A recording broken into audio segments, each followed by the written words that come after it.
Welcome into this place. Welcome to this broken, let me turn this light, vessel. You desire to abide in the praises of your people. So we lift our hands and we lift our voice and we offer up the praise unto your name. Father God, in the name of Jesus, we surrender to your perfect will. We thank you for your mercy and your grace. Now, God, in spite of the way we physically feel tonight, we are coming in your presence, asking that you would touch us and strengthen us and help us through this season. We pray that the words of our mouths and the meditation in our hearts would be acceptable in thy sight. In Jesus' name, amen. Hey, Hope Haven. This is Dr. Yvonne Pointer McCreary, and we are live. And we're just going to wait a few minutes for people to come in because I have a very, very special. Hi, Tanaya. In St. Louis, I have a special guest tonight. And I got to tell you, I was pressing. I told her, I said, you know you special. Because it had not been for you scheduled, we would have called it a wrap today. But God is so good. How was your weekend, everybody? We pray that you're feeling okay. There's a lot of people that's going through, but God is good. Just hung up from a friend of mine that may have pneumonia.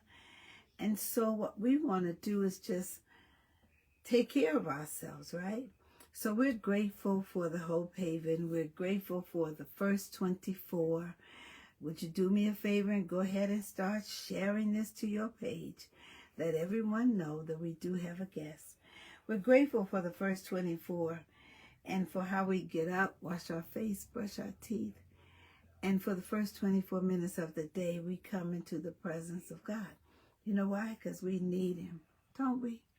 Don't we? Yeah, tonight we need him. We need him for our health, our strength, definitely our right minds. Because, honey, I go upstairs and forgot what I went upstairs to get. Then I come back downstairs and then I remember it. So then I got to go back upstairs. I'm just telling you what's going on in my life. How are you doing? We are thankful for the Voices of Black Mothers United and the Woodson Center. Thank you. My hair looks cute. Thank you. I'm trying to get it together, but you understand. I told myself we can't do these braids because I got to get a good scratch in there anyway. But we're thankful for the children in Ghana, West Africa, and for how people have been donating to help us feed and educate them. If you'd like to do that, you already know, $ Hope Haven 1, or you can go to the website and give straight through PayPal. We appreciate another day. We realize that not everyone got this opportunity, so we're grateful for that. Do me a favor and go ahead and start tagging people. You're going to really, really... Cleveland James, where you been, boy? Grandpa need miss you and your family. Would you all do me a favor, Hope Haven? Show some love to Cleveland James. That's another one of my sons. An amazing father, amazing husband, an amazing young man. And he loved my spaghetti, don't you, Cleve? Hey, Margaret Bernstein, do me a favor and go ahead and continue to share this to your page and let them know that we are live in the Hope Haven. We want to thank God for Marcella Boyd Cox and the Boyd Funeral Home that invited me to speak on yesterday. Had an amazing time talking to families who have lost loved ones. I'm just grateful. If I start naming the things that I'm grateful for, we are going to be here all night. I want to say, let me show y'all this. This is my pen since I see Margaret Bernstein. She gave me this. And this is just one of my favorite things. It's a Mont Blanc ink pen. I just love it. Oh, it's nice. Isn't it nice? Margaret is so wonderful. So wonderful. I have to tell you one day about how much I love Margaret. So, would you do me a favor? I told my guests, due to the little that I'm feeling, we may make it till 9, but we will make it if you pray for me. Okay? And share this to your page. Let people know that we are live in the Hope Haven. We're grateful for everything, every single thing. So join me in welcoming my guests, because we're going to get right to the point. Hi. Let me just say hi. Okay, hold on. She looking at herself. That's something when you have to look at yourself the whole time. Welcome to the Hope Haven. Hello. How are you? I'm good. Now, before we get into what you're doing, why you're here, Victoria Davis, I love you so much. I like to take all of my guests back to the little girl. Okay? Let's meet her first. So tell us your name and just tell us about her. Yeah. So I'm Tara Pringle Jefferson. I'm a writer, an author, and the little girl was a writer. Was she? The little girl was a writer. She's always been a writer. I feel like I've been writing since I was probably, I don't know, since I could learn to write. Like, I've been writing stories ever since then. So really, that little girl, she's a writer. She's always looking for ways to express herself. She was very quiet. Were you in Cleveland? Born in Cleveland? Cleveland Heights, or born East Cleveland, and then moved to Cleveland Heights. Yeah. So was the writing for the little girl a form of escapism? I think it was like a form of expression, because I was so quiet, and like sometimes people would feel like I was kind of invisible sometimes with people, and so I was always able to express myself better on paper or however, versus just in the background a little bit, just a little quiet. Now that's interesting, because I was the same way. I think I was introverted. How many was in your family? Yeah, so I have 2 sisters. Okay, it was 10 of us. Okay. So I didn't have a voice, so I would always be somewhere writing. And then I remember one time I got socked in the eye in junior high, and I had all this in my mind that I was going to tell that person when I got to school the next day. And no words would come out. Nothing. I mean, I had rehearsed it, I had planned it, and nothing came out. But when I went home, I wrote everything I wanted to say. Right down. Isn't that something? Yeah. Isn't that something? So how did that make you feel? I always felt more powerful when I was able to write something down and get it out that way, because it felt like I would have those moments where I couldn't say something, where I felt like I couldn't get it out quite the way, or like straightforward enough. And when I wrote it down, it just seemed like it flowed. It always felt like a gift to me. Like, it always felt like something that I've just always been able to do and be able to access, and I just feel blessed by it. I told the Hope Haven when we started, I spoke on yesterday for Marcella Boyd Cox, and I was reading something that I wrote, and I'm always amazed at the expressions on the face. Yeah.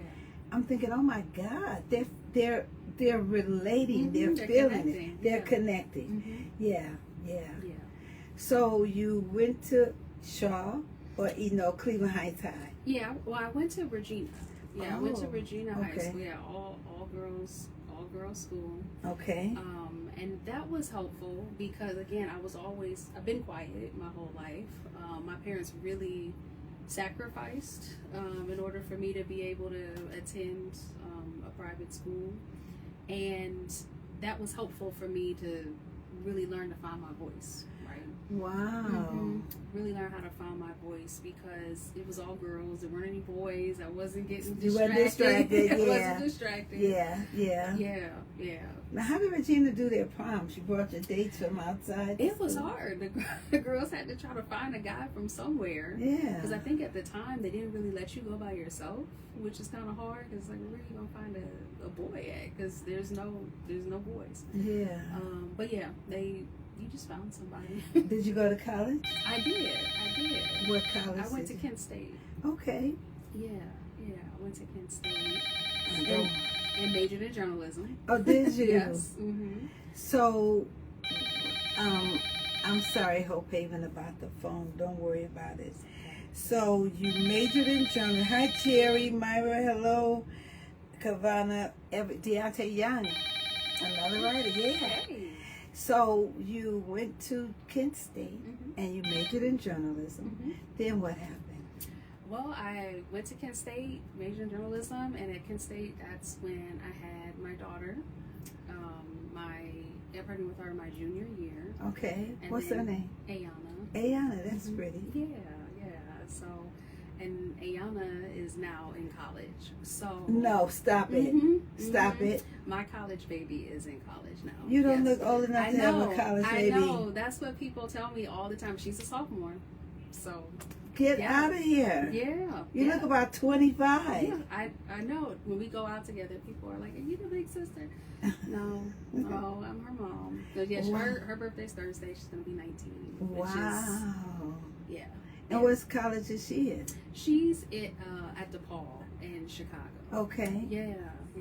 She's majoring in screenwriting. Oh. So everybody's just a writer. Yeah. Wow. Yep. She's a writer too. So you are a writer Mm-hmm. and you have something wonderful to tell. Hi, Kim. Yeah. What is Oh, that? Kim's there. Hey, Kim. Uh-huh. Yes. Yeah, so I'm about to publish my first book, Bloom How You Must. I'm so happy that I can share this book and this message with everybody. Let's hold it up. I Okay. can hold it up. I brought a copy. Now, it's going to be backwards, but I Yeah. love the cover. Thank you. Now, who designed the cover? It's one of the designers with the publisher. A yeah. Black Woman's Guide to Self-Care Mhm. and Generational Healing. Mhm. Where did that title come from? Yeah. I've been working on this book for 5 years now, and it just really came to me in a moment. I wanted to create something to help Black women in particular to take better care of themselves, because I know as a young mother, I was not taking care of myself. I was just so focused on my kids and school, and just trying to make it work, make it to the end of every day. And so I really wanted to create something that Black women could pick up and could be inspired by. There's a bunch of stories in here from Black women of all ages. Each chapter starts with a Black woman's story. I interviewed 100 Black women. Wow. 100 Black women. The youngest one was 19 and the oldest one is Hey, 99. Deborah. Well, So- you know what? We wear ourselves out. Mm-hmm. Right. I know so many Black Right. women who just fall dead. Right. Michelle, Mhm. just fall dead. Mm-hmm. So is that because we're overworked? Why don't we take care of ourselves? Yeah, well, I feel like it's generational, right? Like there hasn't been a lot of space and opportunity and time for Black women to prioritize themselves. It's a fairly new concept for Black women to have the time to say no, to say I don't want to do that, to say I'm going to go lay down instead. I did that today Mm-hmm, mm-hmm. because I had a meeting Yeah. all day. It's something all day. And so finally I said, okay, I'm going to cook dinner. And then I'm breathing and my granddaughter calls, can you pick me up? Mm-hmm. I'm like, I don't even have strength to finish this food on this stove. But I sucked it up, Mm-hmm. went and got her. Mm-hmm. And then I said, I need to just lay down for a minute. She said, oh, I have to go to work. I said, you have to take an Uber because I can't Yeah, do it. yeah. I was so proud of myself. You should be proud. I was proud of myself. You should be proud. And then yeah. guess what she said? What? Oh, I didn't have to work after all. see. So where does She that needs to be- where does that come from, Tara? That we feel as Black women that we can't say no to every request. Yeah. I feel like it's two things. It's societal conditioning. Like, we are conditioned, whether it is, at our jobs or our friends or everything like that. That is our role that we have as Black women. We're just conditioned to be the one who's answering all the questions, who's picking the kids up from where they need to be, who is basically carrying the family on their back. And so it kind of feels like if we don't do it, who's going to do Well, it? is that because a lot of Black women are single mothers, or is that just Black women in general? It's across the spectrum. Like, I interviewed so many women, and it didn't matter if they were single. It didn't matter if they were childless. It didn't matter if they were young. It didn't matter if they were old. It really was across the spectrum. It really didn't matter if they, had a husband, didn't have a husband. They all were struggling in some way with saying no or taking care of themselves. Because sometimes, even when you're married, your husband, don't tell him I said this, they're extra child in the house. They can be, yes. Because you have to care for them You too. have to care for them. That's not a negative to the men out there. It's the truth. Yeah. No.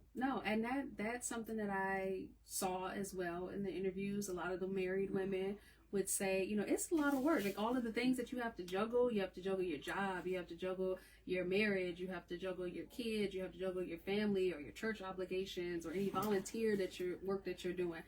And all of that in a 24-hour period, it's not a lot of time for you left at the end of the day to say, I'm going to go lay down. And how important is laying down? Because I did it. I'm telling you. You did it, yeah. Yes, Kim said, not Mr. Jerry. Yes, Mr. Jerry! Exclamation point! Yes. Dot. Mr. Jerry's a Southern gentleman that still likes to eat 3 meals a day, and so he doesn't. Well, he's not mandating it, but yeah, that's what he likes. He gets, and then he'll go sit in his chair. Yeah. I created a monster. And then, anyway, let's not talk about Mr. Jerry. Yeah. But it also feels good. A lot of Black women, it also feels good to be a caretaker. Like, we find a lot of enjoyment in that role as well. So it's really not, and I try to tell people, like, it's not about, like, not taking care of anybody else, but it's just about making sure that we're on that list of people. But then when do you have time? It's only 24 hours in a day.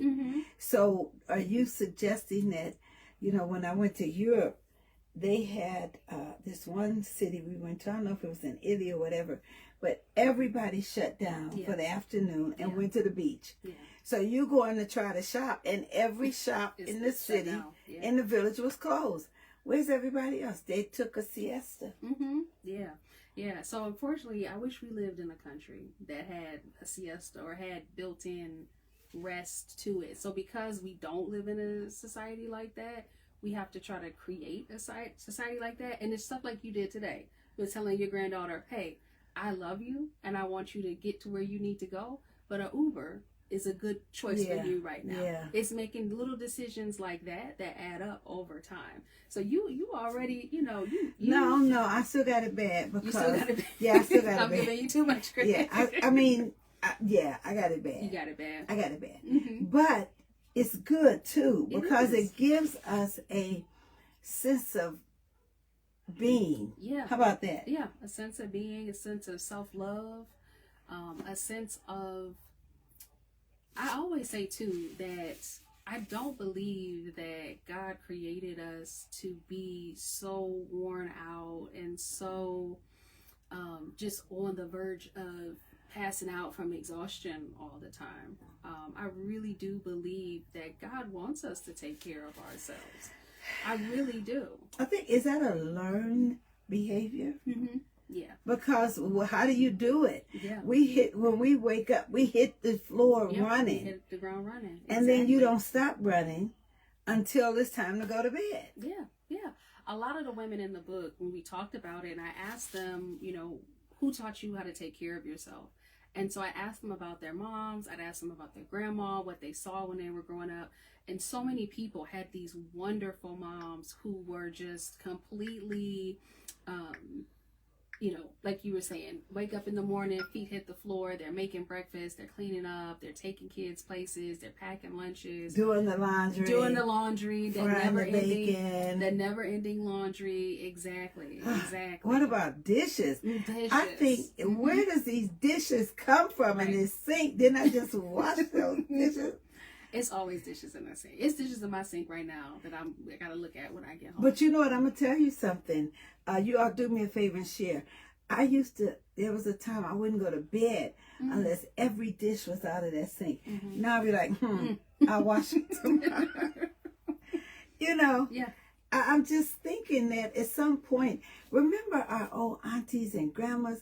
They would clean that kitchen, bleach down everything, and when they flapped that dish towel over the sink, they would mop the floor. I was saying, I'm trying to keep up with them, and I'm not doing a good job. Yeah, one of the women in the book, she talked about growing up and seeing her grandmother like iron everything, like iron the napkins, iron the tablecloths, iron the curtains, iron the sheets. She ironed everything in the house. And when she got married, she was like, well, why can't I keep up with the laundry? Why can't I iron everything? I'm too tired. I don't want to do that. And it really is that example sometimes, because they had their own, issues and life that they were dealing with, their own societal issues. And I think sometimes we are repeating these patterns, and we're not even, really taking the time to think about, how can I create a little bit more space? Like you were saying, how you used to make sure that you went to bed with a clean sink, and now you're like, oh, it'll be there in the morning. It'll be all right. Listen, can I just tell the truth and shame the devil? Because under my bed, I take off my shoes, I just kick them under the bed, kick them under the bed. And so one day I said to Mr. Jerry, I said, would you do me a favor and just help me and just clean from under the bed? Well, when I came back home, he had cleaned from under the bed, but he left everything out so I can see how much was done. And then he wants to go on and on and on about, why do you do that? Yeah. And I'm like, Jerry, if you were going to clean from under the bed, you could have just put the shoes where they went. Put it up, yeah. But now you shaming me because I got all this stuff under the bed. Yes. So I said, note to self, don't ask him to do that again. Because I think he thought, well, in spite of everything you're doing, you should still keep the shoes clean from under the bed. Yeah. And I would say that's a small thing, right? Like we can take a little shortcut and just put them shoes under there. To me, it's not a problem, But anyway, Hope Haven, I'm just wondering, are you there, Margaret?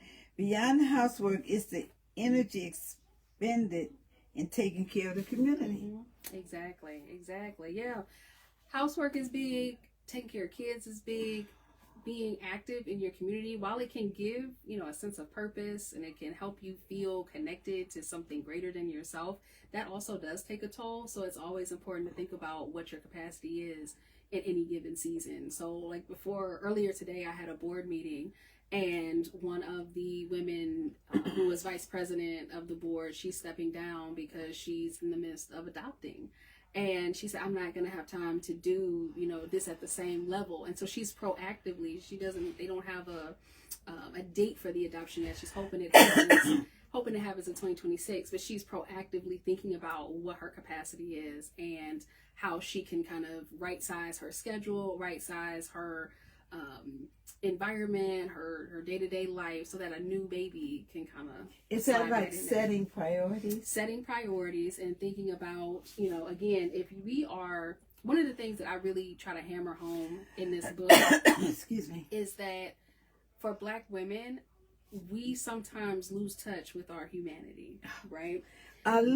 Margaret, that's yes, our word. Yeah, we lose touch with our humanity, and we kind of act like we run on batteries, like we're machines, and we're human. Like at a certain point, and I always say too, even machines rest, right? Like we think machines don't rest, but even machines rest. So there is nothing on this earth that just blooms constantly, that just runs 24/7, that doesn't need any breaks, doesn't need any maintenance.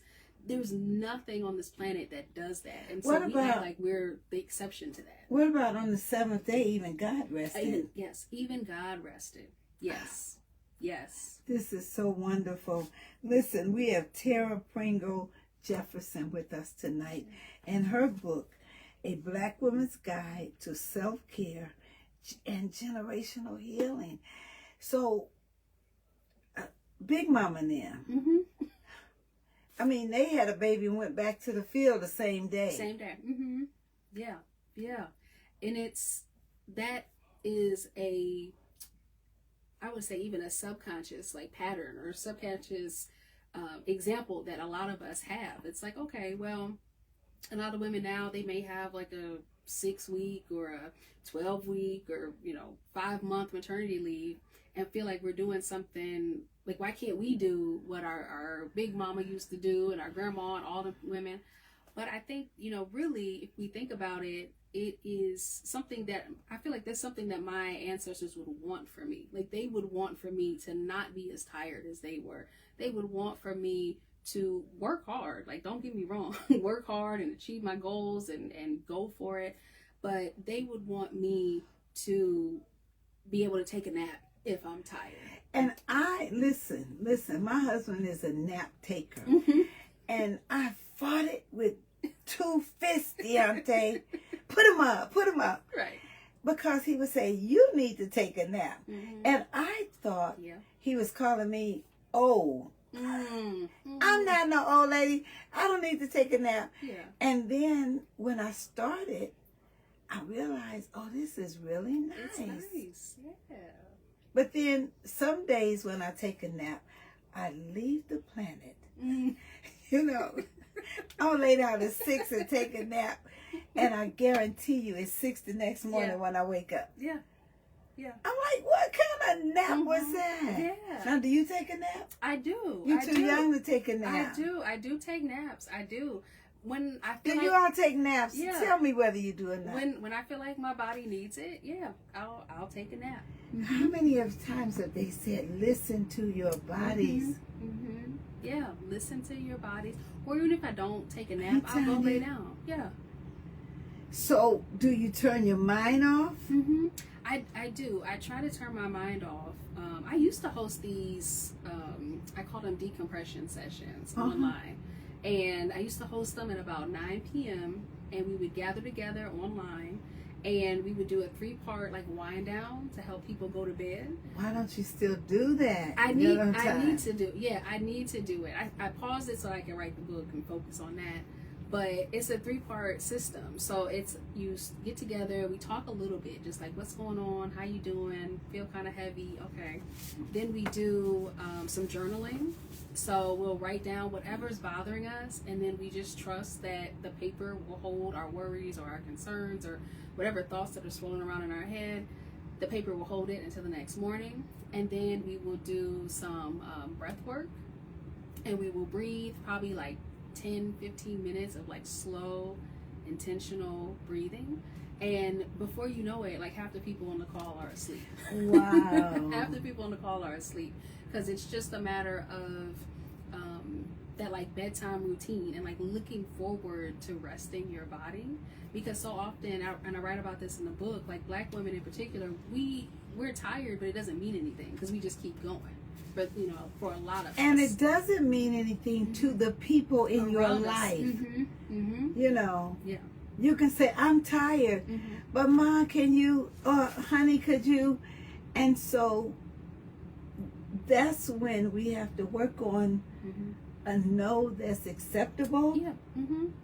A no, and being kind and being firm, right? So I keep going back because you had the perfect example at the beginning of being tired and saying, okay, listen, Uber. I can't be your Uber today. Yeah, because you're dictating how my day is going. Okay, number 1, I didn't know I had to pick you up. Right. Number 2, I still have to do dinner. I have to turn off dinner so I can come and get you. Yeah. Which I had a meeting today that I couldn't even do. Yeah. But then on top of that, oh, now I got to go to work. I'm like, hold on. Yeah. Did you even ask, do you feel like taking me to work? Right. And one of the things that I realized I had to do, even with my kids, is like I had to condition them to care about me and the way. That's powerful. Yeah, and the way that I care about them. So they have to know that if mom is tired, like I need to be able to lay down and take a nap for, let's say, an hour, right?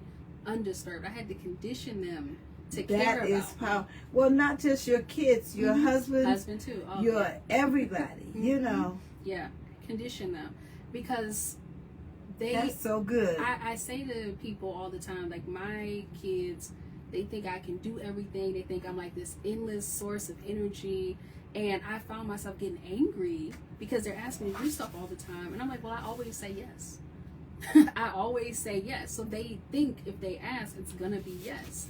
And I was like, I have to figure out a way to shift that so that I am just as important in my family life as they are. And I think sometimes we prioritize our children because we love them so much and we want them to be happy. But they're users. We want them to be happy. They're users. Yeah, but they will take and take and take. And I always think about like what even my doctor said to me when I was pregnant. They were like, you need to take a calcium supplement because they literally take the calcium from your bones so that they can grow and form. And that don't stop when they get born, right? Like they still will take because they're younger and they depend on you. So you have to condition them. I had a meeting today with someone who is in a pretty good position in life that can help me go to the next level. And we're sitting there in this amazing country clubbish restaurant, and she was giving me all these things that I need to do to go to the next level. And I'm sitting there looking like, I don't want to go to the next level. I'm trying to maintain the level I'm on. And so she was, well, you can get a meeting and you can do this and do that. And all while she was talking, I knew in my mind I wasn't going to do none of it. But then, Kim, I was feeling bad. Like, well, here's this opportunity in front of you. And you have to take advantage of it. And I'm thinking, I just want to go home and take a nap. I don't want to plan another meeting. I don't want to get to the next level. Then I shouldn't say that. I want to get to the next level, but right now I don't have strength to do all the stuff she was talking about. Yeah, and that's okay. Sometimes we are feeling like we have to be chasing things. I just saw the Eddie Murphy documentary that just came out. Yeah. And he had a really great quote about in his career that he wasn't in a rowboat, like rowing, trying to get somewhere, but he was in a sailboat, and he was letting, the wind kind of move him from opportunity to opportunity. And I was like, oh, that really resonates. Because we rowing. We are rowing, yes. Ice skating and everything. And then, after you've exerted all of that energy and it doesn't happen, right? You wonder if that's you trying to do it or you letting God sail you to it. Yeah. And that I've sat with that dilemma many a day, trying to figure that out. Is it me? Is it God? Am I exerting so much energy on something that's not really necessary, because I can just kind of rest in the fact that this path is ordained for me, or this is where I'm supposed to end up. That's good. Yeah. Because even in my meeting today, she was explaining to me all of these people who would fund what you're doing, F-U-N-D, but you have to get this in order and do this. And I'm thinking to myself, I said, I am hi Barbara, I'm an organization of one. Yeah. I don't have a secretary, I don't have a treasurer, I don't have an accountant, I am it. And so, I had to come to terms with that as well, and stop looking at the people that's getting it done, because they are not doing it by themselves. They've got a machine around. Yes. They've got a team. Yeah. Listen, you literally preaching to the choir. I have been a team of one. A team of one. For like the past decade. Yes. So I understand. And I thank God for people like Margaret Bernstein or Kim St. John or Michelle, or the people who say, look, I'll be a part of your team. Right. But the average person is not driven by what you're driven by. Right. You know what I'm saying? Like our work we're doing in Ghana, over 20 years, funding children and feeding education. And, you know, you have people to say, I'm going to help you. But the average person falls off, you know. Right. So to keep people propped up and to keep yourself propped up takes a whole lot of energy. It takes a lot of energy. It takes a lot of energy. And I think that's why you have to find those pockets. Like, you're doing amazing work. You're doing amazing work. And you're trying to take care of people, cook throughout the day, laundry, all of these things.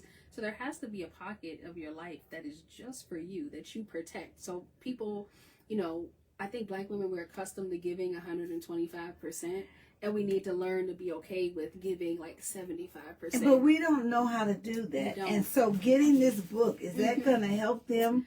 Yeah. Yeah. It's going to help you. It'll help you to figure out how to keep that 25% for yourself. And not feel guilty. And I'll admit, like, you'll feel guilty at first because it'll be new to you. You aren't used to saying these things. You aren't used to having those boundaries or things like that. But over time, as you adjust and everybody else around you adjusts, then the guilt is gone because you don't feel like you're doing anything wrong. Well, because I am Yvonne Pointer, I don't care where I go, people want to talk to me. Yes. I'm talking about total strangers. Yes. A friend of mine told me some years ago, he said, I think you're an angel. I said, why do you say that? He said, because total strangers tell you their entire life story. I could be in the grocery store and a person will push the cart by me and they'll say, my sister died from cancer, or my son got ran over. And so now I'm just praying to get out of the grocery store with strength. But now I have to stop and be on point. Because I don't want them to say, oh, I met Yvonne Pointer. She was so nasty. Yeah. So I'm like, oh, I'm sorry to hear it. I said, but can I get your number? Because I'm trying to move it along so that I don't fall out in the grocery store. Right. I don't think people think that you're human. No, they don't. And so we need to first remember that we're human ourselves, and that makes it easier for other people to recognize our humanity and be like, you know what? Let me ask her before I ask her to do this favor for me. Let me check in on her and see how she's doing. That's Are what you we want kidding? to get to. Yeah, that's how we trying to get That's to. a no-no. That's a no. Even with our kids, have you asked how was your day? Yeah. You know. Yeah. And again, it starts with us, right? It starts with us believing that we are worth the time and care and attention for ourselves, and then we can kind of let that flow out into our families, with our kids, with our husbands, with our friends, whomever. Yeah. Do you know, I know why Jesus went to the mountain, to get away from the people. Peace and peace, yeah. So I will go to a park or to a library or something. And my mother used to say, what are you doing? I said, I'm getting ready to go to a movie. She said, with who? I said, with myself. Because I want to spend some time with myself. And then if I say that's what I'm going to do, people say, oh, I'll go with you. Yeah. That defeats the purpose. No, thank you. The purpose is I need some time for myself. Minister Clovis Ramsey is here, and she's a powerful minister, giving. So where do we get that I got to give syndrome versus receive? Yeah. I don't think that we are... People always say that childhood is like your first university. So you learn so much from your childhood on. The first 18 years of your life, you're figuring out what your like operating manual is. And a lot of us, we've only seen people pour out. We haven't really seen what it looks like to pour into yourself. So I'm still learning. I'll be 40 next week, and I'm still learning that community and love and relationships, all of that is reciprocal. That's powerful. Yeah, it's all reciprocal. So it shouldn't be all give. It shouldn't be all give. And just like how I feel good when people ask me for help, or people, hey, can you help me with this? I feel good when I do that. And people feel good when they help me. I have to remember that too. Like, it feels good to if my friend is like, hey, can you, pick up my kid from daycare or something? Sure. And then I say, hey, can you pick up, my kid from Boy Scouts or whatever? Like, that type of reciprocal. It's mutual. It's mutual. And it helps everybody feel like we're connected. It feels like we're part of something bigger. It feels like, and especially this year, like, we need to have those moments where community is saving us. It's at the forefront. Okay, Hope Haven, this is helping me, because I promise you, we are tired. No, we tired. Mm-hmm. I'm just saying like that, Mm-hmm. tired. Mm-hmm. And I use Minister Clovis, and then you have to get up and preach on Sunday, and you might need to be preached too. Yeah. Because you are tired. So, A Black Woman's Guide to Self-Care and Generational Healing. Where did the title Bloom How You Must come from? Yeah, so Bloom How You Must comes from a poem from Lucille Clifton. It's called Mulberry Fields, and it's a poem about it was like an enslaved cemetery that they took all the headstones out to create, I think, like the South Carolina State House. One of the state houses in the South. They just kind of took all the rocks and moved it out the way. And they built on the graves? Mm-hmm, and they built on top of the graves. Mm-hmm. And I thought, in the last line of the poem is Bloom How You Must, I say. And it's really about, like, even if, your history is erased, even if, people don't want to recognize you and your humanity, you bloom anyway. And so I was like, I really love that as a title for this book. I really love being able to encourage Black women in the midst of all types of trials and everything that's going on, because it's vital. And I think we've seen this year, particularly, as you said, like, we are tired. Tired. Yeah, like, tired. It's we done took the R out. We got all the syllables out. Okay. Yeah. It's exhausting. My laundry is in my basement. My bed was on the second floor. Oh, yeah. Mm-hmm. So doing laundry is like a nightmare. Yeah. Because you have to get the clothes out of the basement. Mm-hmm. And you have to fold them up. And by the time I get to the second floor, I'm like, I don't feel like it. I don't want to do it no more. Mm-hmm. Now, thank God for Mr. Jerry, because he does the laundry. Thank you, Lord. Thank you, Lord. Because he's got this fetish about folding towels and stuff. I'll just help yourself. Mm-hmm. Feel free. And I said to someone, I know why people like me have drivers, have cooks, have housekeepers, even though I don't have it because I can't afford it, but I know why they have it. Because you cannot do it all. No. It's a task just wondering, what are we going to have for dinner? And you got to eat every day. You got to eat every day. You got to eat every day. It's not something you can just skip. So you're like, what are you cooking? Thank God he'll do light stuff like sandwiches and stuff. Yeah. But you still have to eat every day. Would you do me a favor and just read a page? Sure. Okay. We're talking to Tara Pringle Jefferson, and her book is A Black Woman's Guide to Self-Care and Generational Healing. Our mamas needed to be here. My mother had 10 kids. I wish she can come back here. Yeah. I would tell her can I mop for you or something? Okay, she's going to read a little bit. I'm going to give you the full camera. Sure. Let's see. I'm going to do this one section where I talk about my mother and my grandmothers. Okay. This section is from this first chapter. It's called Claim Your Legacy. In asking women who taught you how to take care of yourself, sometimes they turn the question back on me before I can blink. My answer goes back to 3 Black women over 3 generations. Marilyn, my mom, Louise, my paternal grandmother, and Marietta, my maternal grandmother. My mother was and still is one of the most hands-on mothers I've ever seen, and now that I'm a mother myself, I wonder how she had the energy for 3 young girls, a full-time job, and nursing school. Except sometimes she didn't have the energy. Every so often, maybe once a year or so, my mother would reach her limit. She was stressed and tired and in need of a break. She'd pack a bag and plan to spend the weekend at a nearby hotel, eating room service and sleeping until noon, leaving my dad to tend to the 3 of us for a night or 2. But every so often, she'd call home and ask my dad to bring us up to the hotel because she missed us. And we would come, bringing our loud and boisterous selves all up in her relaxation space.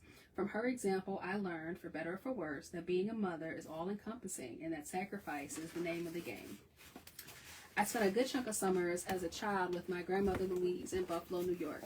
Her 2-bedroom house was small but always tidy. My 2 sisters and I spent many days watching my grandmother be a one-woman tornado, always flitting around, moving from one room to the next, from one store to the next. It wasn't until I was maybe 11 years old that I even saw my grandmother be horizontal. I honestly didn't think she needed sleep. Once, my sister told me that she woke up thirsty at 2 in the morning when she went into the kitchen. Louise was there at the kitchen table, ready to get her a glass of water and shoo her back to bed. From her example, I learned, for better or for worse, that tending to your family takes work and consistency. You are expected to always be on. On the flip side, my newborn homecoming was to a house directly across the street from my maternal grandmother. By the time I was born, Marietta was a widowed 65-year-old retiree.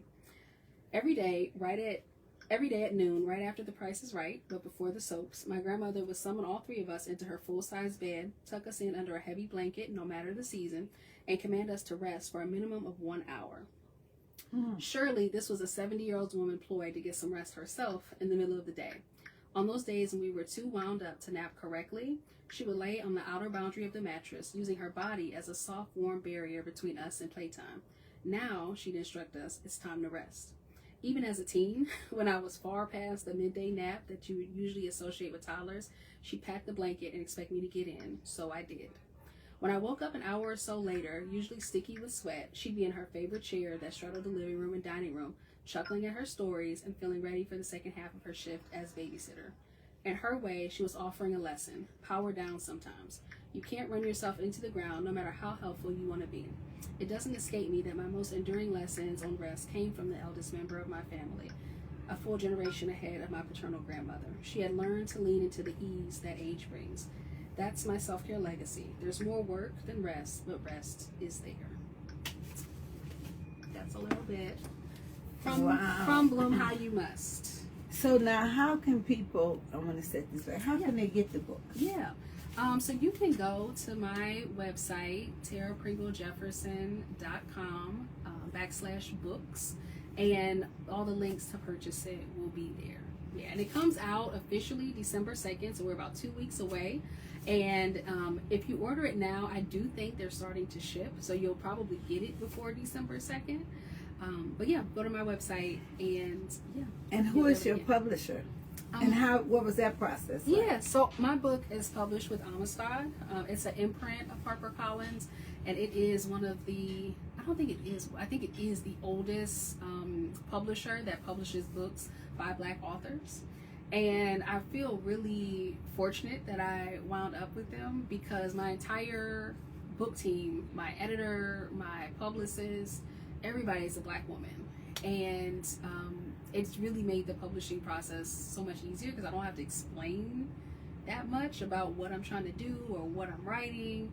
It's just they get it, and they've been so supportive. So I'm really thankful that I was able to connect with them, and they saw the vision and helped me create it, helped me go from a Word document to this book.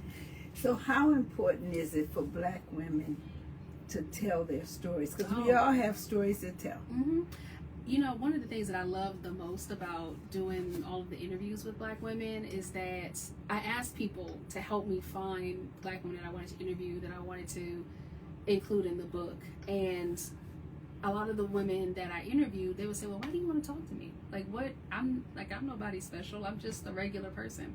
And I tried to really reassure them that their stories are powerful. Like, they have the potential, even if it's something that they don't think is big, they have the potential to, you know, help set somebody free.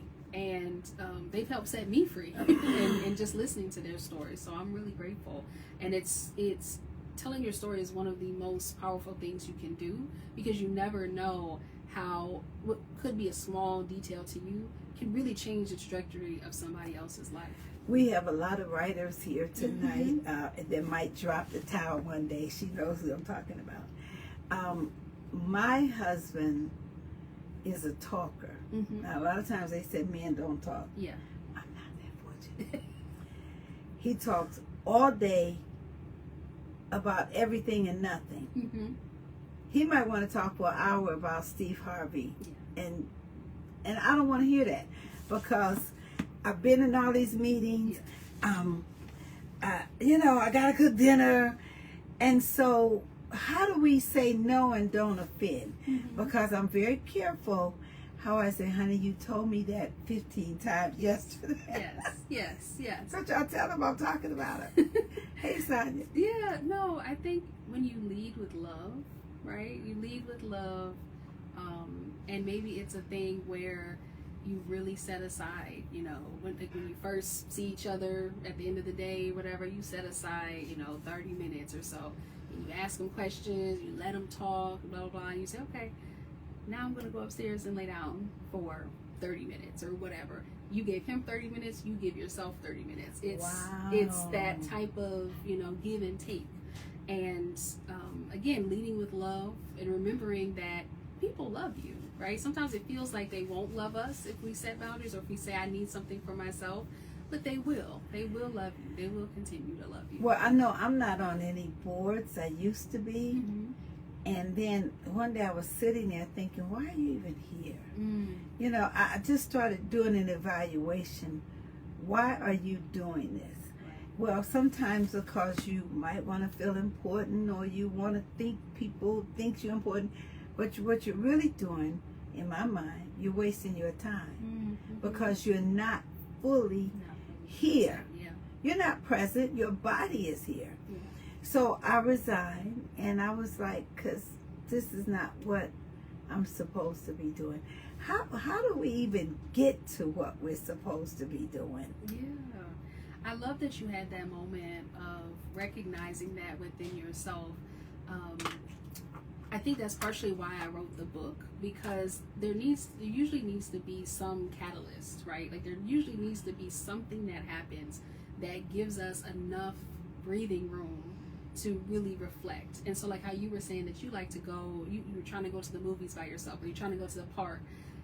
We got to carve out that time so we can hear ourselves think. We can't even hear ourselves think or hear what our body is trying to tell us, because we're so busy going from one thing to the next thing, to the next thing, to the next thing. Well, and Jesus the Christ, who is the Son of God, if you read the scriptures, hey Dee, if you read the scriptures, often he would go off to himself. He put his disciples in the boat and say, y'all go to the other side. I'm finna go up to the mountain. So he really was showing us what you're saying. Yeah, this is a blueprint, yes. But then we don't like ourselves enough to be with ourselves. That's true. Come on. That's true. I don't want to be with me. Well, I would tell my mother, I like me, you know. And I don't get to, one time I told my mom, I said, I'm going to go to Alaska. She said, for what? I said, because I want to see Alaska. Now, what was the advantage?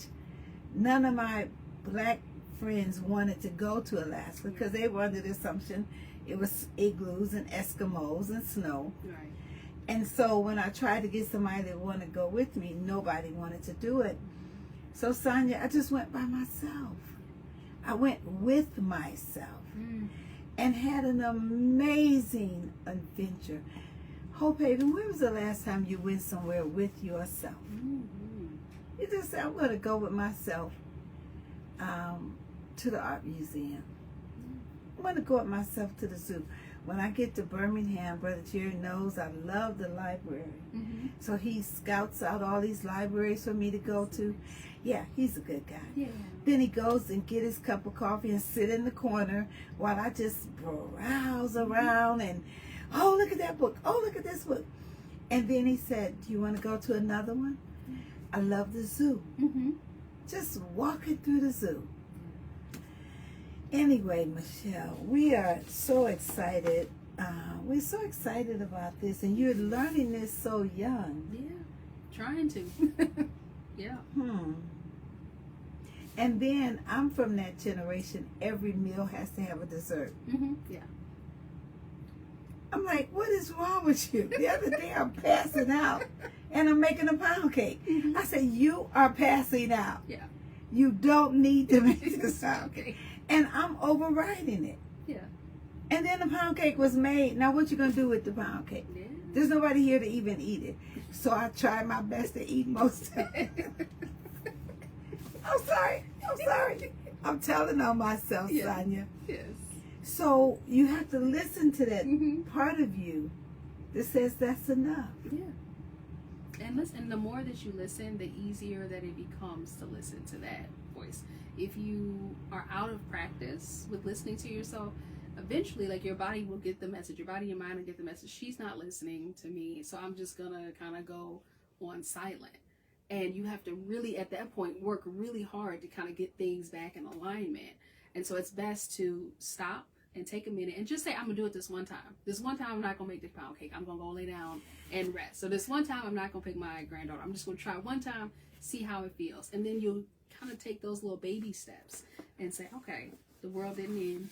Yeah. Like, everything is okay. Well, you know what I found out? One of my best friends just transitioned, Jacqueline Muhammad. And Jacqueline Muhammad was full-time about it. Mm-hmm. Full-time about it. And you think it's going to end when you leave, but everything she was doing is still going on. Yeah. You know, Mm-hmm. everything. Even when she was in the hospital transitioning, she was talking about the things she needed to get done. You know, and we're looking at her like, oh my God, she doesn't know that she's not leaving this hospital. Because her mind was still telling her her grandson had a recital. She needed to go home. I need to go home because then she had a program she needed to do. And then when I think it finally dawned on her, it was like horrific to her. Because she was not ready to leave. Yeah, she wasn't, Kim. Yeah. We said it at the same time. We did. We have to take better care of ourselves. And we have to know, this is another thing I struggle with. I don't struggle with it, it's a reality. When you're gone, people are only going to remember you for so long anyway. So all this stuff you're giving your life for, how important is it? I think only what you do for Christ is going to last, right, Minister Clovis? So we got to stop saying, am I doing this? Why am I doing this? Yes, we do. Why am I doing it? After all the running, the lunch, the dinner, my granddaughter, I had a very important meeting with someone who I love very much. And I kept pushing it back. Okay, I need another hour. Okay, I need another hour. And so finally she said, well, would you like to schedule for tomorrow? And then I felt bad, like, oh no, because we got to get this done. And I just said, yes, I would. Yeah, let's do it tomorrow. Let's do it tomorrow. Because I wasn't bringing my whole self to it. Yeah. You see, I should have been in the book. I see. I'm like, I should have interviewed. I should have been in the book, okay? Because I am the book. You are the book. I'm the book. We are the book. Yes. Margaret is the book. Minister Clovis, y'all is the book. Yeah. And so even people hearing you say these little moments that you're having, these little sparks, these little, okay, let's move this lunch. I'm gonna call you an Uber. You know, I'm gonna go lay down. All of these little moments, they add up. Well, because my body is telling me, go sit down. You know, it's not like, because even I was trying to figure out, after I got the dinner cooked, picked her up, and then she said she had to go to work. I was trying to say, how am I going to make it to her job? I'm really trying. I said, well, just give me a half an hour to lay down. That's what I said. Yeah. And the more I laid there, the more I was thinking, you can't do it. Yeah. It's not that you don't want to do it. It's that you can't do it. You can't do it. Mm-hmm. You can't do it. Right. Hope Haven. Oh, I hate that our time is up. A Black Woman's Guide. Now, are you going to do speaking tours around the book? I am. So my first, we're going to be kicking off the book tour December 3rd at Third Space Reading Room, which isn't too far. I feel like it's not too far from here. Mm-hmm. So yeah, Third Space Reading Room. I will be there. I think it's 6:30, December 3rd. And then I'll be at the Cuyahoga County Library December 11th. So those are the first two Cleveland area book tour stops. So how do people get in touch with you? Yeah, so if you go to my website, it's TaraPringleJefferson.com. All of the book information is there. All the book tour information is there. They can find out everything that they need to know about the book and just stay in touch. Minister Clovis, you were supposed to be here tonight. And I think if we're better, everything around us is better. Mm-hmm. You know. Yeah. But we have to, this is very interesting. We have to determine what's best for us. Mm-hmm. Make ourselves a priority. Mm-hmm. Right? Right. Right. I get that. Because, like, we're in a small church, and just 20% of us do 80% of the work. Mm. And then you don't want to say no because, you know, so at some point, we got to stop and reevaluate. Mm-hmm. Right. I think our instinct is to try to be helpful, to try to be useful. And I think a lot of times, if we don't know that we're loved, we'll settle for being useful. Oh. And that gets us, me throw the book. That gets us in a lot of trouble. And because we haven't determined the difference between love, and some people are being used. Your kindness, you know. Yeah, that's real. That's real talk. Yeah. My God, listen, Hope Haven. I know we can go on and on and on, but bloom how you must. But I think when I get out of that, but still bloom. Mm-hmm. But still bloom, Clovis. Mm-hmm. We're not saying don't bloom. Mm-hmm. We're not saying don't ever bake a pound cake. Right?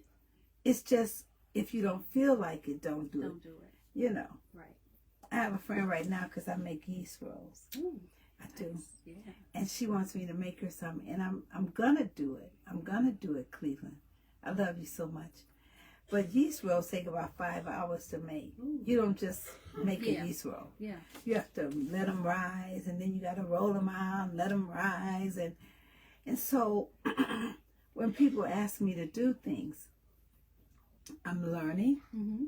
I'm learning how to say, no, I can't do that. When I feel better or when I get the strength, or I'll do it. I don't say when I'm going to do it, but I'm going to do it. Right.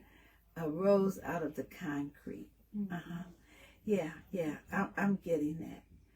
I did laundry the other day and I didn't fold up the clothes right away. That wasn't like a sin before God. You didn't fold up the clothes. So. Yeah. So. Right. Yeah. This is so wonderful. I'm so glad you're here. Yeah, I'm glad I'm here too. I'm so glad. This was nice. Yes. And then what was your experience with the Hope Haven? I let you come in early and sit. Yeah, you know, I just really felt, I'm in the midst of, you know, the book launch stuff. And so it's just busy. It's meetings and interviews and a lot of details and everything. And I feel like for the last 2 weeks, I've just been running, you know, just getting a lot of stuff done, a lot of energy, right? Because I'm excited about it. But being in here and being encouraged to sit and kind of like gather myself for a minute, I really needed that. And so I feel you already kind of understood, you know, the whole premise is like, can you sit down and center yourself and not just move from thing to thing to thing to thing, but give yourself a moment.